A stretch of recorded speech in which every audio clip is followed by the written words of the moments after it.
So ಇನ್ನು sir ಹೊಸ ನಿರ್ದೇಶಕರಿಗೆ ಕಲಾವಿದರೆ ಒಂದ್ ರೀತಿಲಿ ದೇವ್ರ ತರ ಕಾಣ್ತಾರೆ ಅವರಿಗೆ ಹೇಳ್ಬಿಟ್ಟು. ಸೊ ನೀವು ಹೊಸ ನಿರ್ದೇಶಕರ ಜೊತೆ ಕೈ ಜೋಡಿಸಿ ಒಂದ್ ಸಿನಿಮಾವನ್ನ ಮಾಡ್ತಿದ್ರಿ, ಅವರು ಕೂಡ ಅಷ್ಟೇ ಖುಷಿಯಾಗಿದ್ರೆ. ಹೊಸ ನಿರ್ದೇಶಕರಿಗೆ ಸಪೋರ್ಟ್ ಮಾಡೋದ್ರಿಂದ ಕನ್ನಡ ಇಂಡಸ್ಟ್ರಿ ಬೆಳಿಬೋದು, ಅಥವಾ ಸಿನಿಮಾ ಹಿಟ್ ಆಗಿ ಮತ್ತೇನೋ ಕೂಡ ಮಾಡ್ಬೋದು, ಅವ್ರಿಗೆ ಒಂದಷ್ಟು ಲೈಫ್ ಸಿಗ್ಬೋದು. ಇದ್ರ ಬಗ್ಗೆ ಸರ್. ಹೊಸ ಹೊಸ ಟ್ಯಾಲೆಂಟ್ಗಳು ಬರ್ತಾ ಇದೆ ಇವತ್ತು. ಹೊಸ ಹೊಸ ನಿರ್ದೇಶಕರು ಬರ್ತಾ ಇದ್ದಾರೆ. ಒಬ್ರೊಬ್ರು ಹೊಸ ಹೊಸ ಥರ ಒಂದು ಕಾನ್ಸೆಪ್ಟ್ಗಳು ತೊಗೊಂಡ್ಬರ್ತಾ ಇದ್ದಾರೆ. So it is nice. ಯಾಕೆಂದರೆ ಸಿನಿಮಾ ಒಂದು ಟ್ರಾನ್ಸಿಷನ್ ಪೀರಿಯಡಲ್ಲಿದೆ ಇವಾಗ. ನಾವು 2004 ನಾನು ಸ್ಟಾರ್ಟ್ ಮಾಡಿದಾಗಿಂದ I work with almost all the best directors of Kannada industry. Father ಇರ್ಬೋದು, MS ರಮೇಶ್, ಸುನೀಲ್ ಕುಮಾರ್ ದೇಸಾಯಿ, ಓಂ ಪ್ರಕಾಶ್ ಅವರು, S ನಾರಾಯಣ್ ಅವರು, ನಾಗೇಂದ್ರ ಪ್ರಸಾದ್ ಅವರು, ಪ್ರತಿಯೊಬ್ಬರ ಜೊತೆನೂ ನಾನು ಕೆಲಸ ಮಾಡ್ಕೊಂಡ್ಬಂದಿದ್ದೀನಿ.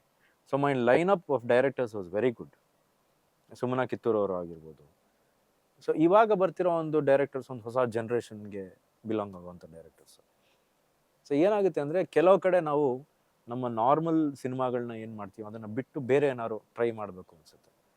ಸೊ ಇವಾಗ ನೋಡಿ ಎಲ್ಲ ನಾನು ಮಾಡ್ತಾರೆ ಅಷ್ಟೂ ಆ್ಯಕ್ಷನ್ ಸಿನಿಮಾಗಳೇ.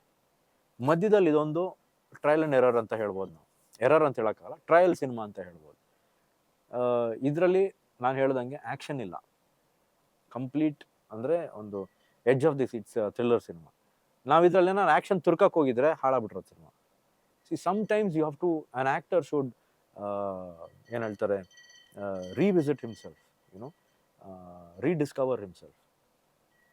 ಇದು ನನ್ನ ಕೈಲಿ ಮಾಡೋಕ್ಕಾಗತ್ತಾ, ಇದು ಮಾಡ್ಬೋದಾ, ಜನಕ್ಕೆ ಇಷ್ಟ ಆಗುತ್ತಾ, ಜನಕ್ಕೆ ಇಷ್ಟ ಆಗಲ್ವಾ, ನಾವು ಯೋಚನೆ ಮಾಡಬೇಕಾಗುತ್ತೆ.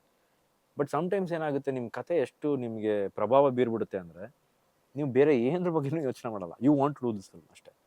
ಸೊ ಹಾಗೆ ಈ ಸಿನಿಮಾ ಮಾಡಿದ್ದು. ಓಕೆ ಸರ್, ಇನ್ನು ನಿಮ್ಮ ತಂದೆಯವರ ನಿರ್ದೇಶನದ ಯಾವ ಸಿನಿಮಾವನ್ನ ನೀವು ರಿಮೇಕ್ ಮಾಡ್ಬೇಕು ಅಂತ ಅನ್ಕೊಂಡಿದ್ರೆ ಯಾವ ಸಿನಿಮಾವನ್ನ ರಿಮೇಕ್ ಮಾಡಬಹುದು ಅಂತ ಹೇಳಿ, ಜನರಲ್ ಕ್ವೆಶ್ಚನ್. ತಂದೆಯವರ ಯಾವ ಸಿನಿಮಾನು ನಾನು ರೀಮೇಕ್ ಮಾಡಿದ್ರೆ ನನ್ನಂಥ ದೊಡ್ಡ ಫೂಲ್ ಇನ್ನೊಬ್ಬ ಇಲ್ಲ ಈ ಪ್ಲಾನೆಟಲ್ಲಿ. ಅಂಥವೆಲ್ಲ ಟಚ್ ಮಾಡಕ್ಕೆ ಹೋಗ್ಬಾರ್ದಮ್ಮ.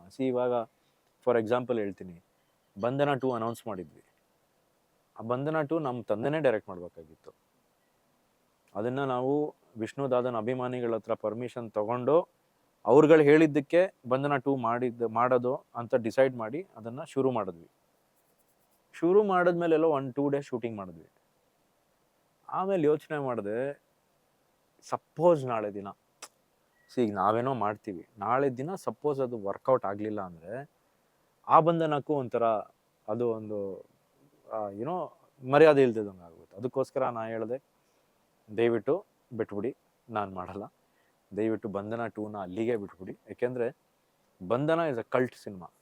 ನೀವೇ ಡೈರೆಕ್ಟ್ ಮಾಡಿರೋ ಸಿನಿಮಾ, ಇದನ್ನು ನೀವೇ ಡೈರೆಕ್ಟ್ ಮಾಡ್ತಾ ಇದ್ದೀರಾ, ಬೇಡ. Some cinemas are not to be touched ಅಂತ.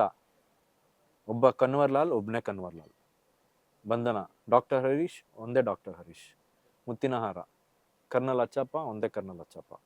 ಮುಂಗಾರಿನ ಮಿಂಚು, ಮಿಸ್ಟರ್ ರಮೇಶ್ ಅರವಿಂದ್ ಅವ್ರ ಕ್ಯಾರೆಕ್ಟ್ರು ಒಂದೇ ರಮೇಶ್ ಅರವಿಂದ್ ಕ್ಯಾರೆಕ್ಟ್ರು.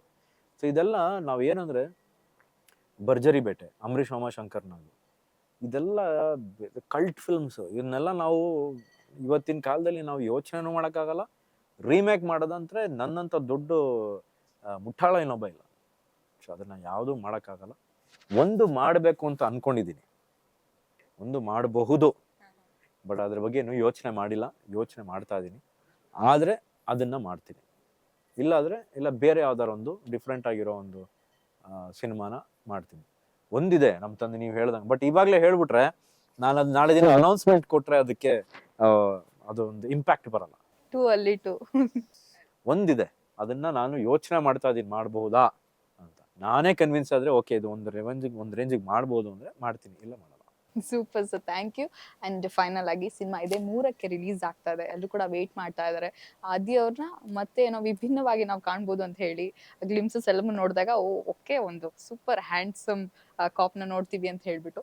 ಸೊ ಹೇಗೆ ವೆಲ್ಕಮ್ ಮಾಡ್ತೀರಾ ನಮ್ಮ ಜನರನ್ನ, ವೀಕ್ಷಕರನ್ನ ಥಿಯೇಟರ್ಗೆ ಅಂತ ಹೇಳಿ? ಯಾಕಂದ್ರೆ ಈಗ ಎಲೆಕ್ಷನ್ಸ್ ಮುಗ್ದಿದೆ, IPL ನಡೀತಿರೋದ್ರಿಂದ ಒಂದು ತಿಂಗಳಾದ ನಂತರ ಒಂದು ಒಳ್ಳೆ ಸಿನಿಮಾ ಬರ್ತಾ ಇದೆ. ಹಾಗಾಗಿ ಒಂದು ಒಳ್ಳೆ ಸಿನಿಮಾ ನನ್ನ ಹುಟ್ಟು ಹಬ್ಬದ ಪ್ರಯುಕ್ತ ಬರ್ತಾ ಇದೆ.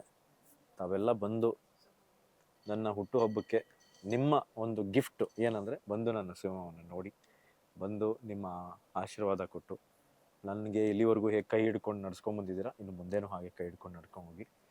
ಬಂದು ಕ್ಯಾಂಗ್ರೂನ ಸ್ಕ್ರೀನ್ ಮೇಲೆ ನೋಡಿ. ಕ್ಯಾಂಗರು ಏನು ಮಾಡಬಹುದು ಅಂತ ಸಿನಿಮಾ ನೋಡಿದಾಗ ನಿಮ್ಗೆ ಗೊತ್ತಾಗುತ್ತೆ.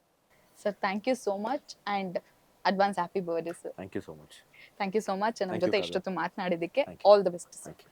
ಸೊ ನೋಡಿದ್ರಲ್ಲ, ಇಷ್ಟೆಲ್ಲ ಇರುವಂಥ ಸಿನಿಮಾ ಯಾರು ಕೂಡ ಮಿಸ್ ಮಾಡದೆ ಥಿಯೇಟರ್ಗೆ ಹೋಗಿ ಸಿನಿಮಾ ನೋಡಿ, ಆ ಸಿನಿಮಾವನ್ನ ಕೈ ಹಿಡಿದು ಇನ್ನಷ್ಟು ಹೊಸ ಪ್ರತಿಭೆಗಳಿಗೆ ಅವಕಾಶವನ್ನ ಕೊಡಿ. ಲೈಕ್ ನಮ್ಮ ಆದಿ ಅವರು ಹೊಸ ನಿರ್ದೇಶಕರಿಗೆ ಅವಕಾಶ ಕೊಟ್ಟಂಗೆ.